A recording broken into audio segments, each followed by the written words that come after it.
नमस्कार।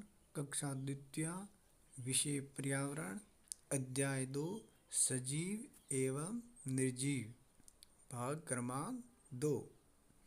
स्थान कल्याणपुर। आज हम भाग 2 का अभ्यास करेंगे।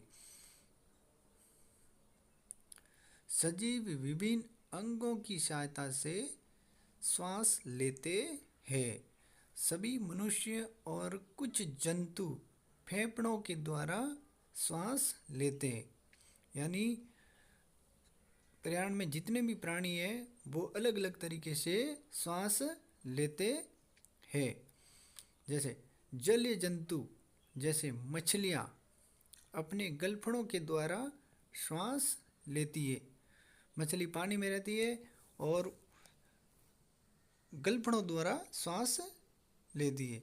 जबकि मेंढक अपनी नमी युक्त त्वचा के द्वारा श्वास लेते हैं। आपने मेंढक के नाक देखी कभी? नहीं देखी। ध्यान से देखेंगे तो उसके त्वचा में छोटे छोटे छिद्र होंगे।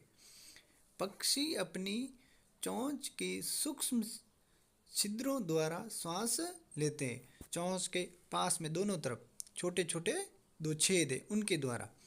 कीट अपने शरीर में बने सूक्ष्म छिद्रों द्वारा श्वास लेते हैं, जिन्हें श्वास रंध्र कहते हैं। परीक्षा में आपके सवाल आएगा, श्वास रंध्र किसे कहते हैं?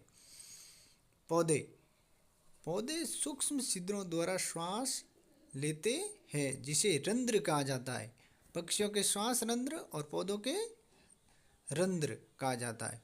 पौधे सांस लेने में ऑक्सीजन अंदर लेते हैं, किंतु प्रकाश संश्लेषण के समय कार्बन डाइऑक्साइड अंदर लेते हैं। जब भोजन बनाता है ना, तब कार्बन डाइऑक्साइड अंदर लेते हैं। हमारे शरीर में जो निकलती है वो है कार्बन डाइऑक्साइड, और जो पेड़ पौधे द्वारा जो निकाली जाती है वो है ऑक्सीजन। अभ्यास कार्य। प्रश्न क्रमांक 1, मनुष्य किसके द्वारा श्वास लेते हैं? उत्तर, मनुष्य फेफड़ों द्वारा श्वास लेते हैं। अब कुछ भैया कहेंगे नाक द्वारा तो अंदर जाती है, लेकिन श्वास को पकड़ता कौन है? फेफड़े। प्रश्न क्रमांक 2, मछलियाँ किसके द्वारा श्वास लेती है? उत्तर, मछलियाँ गलफड़ों द्वारा श्वास लेती है। अब है रिक्त स्थान।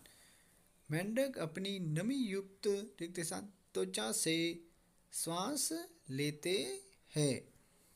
दूसरा, कीट अपने शरीर में बने सूक्ष्म छिद्रों द्वारा श्वास लेते हैं, जिन्हें श्वास रंध्र कहते हैं। 3, प्रकाश संश्लेषण के समय कार्बन डाइऑक्साइड अंदर लेते हैं।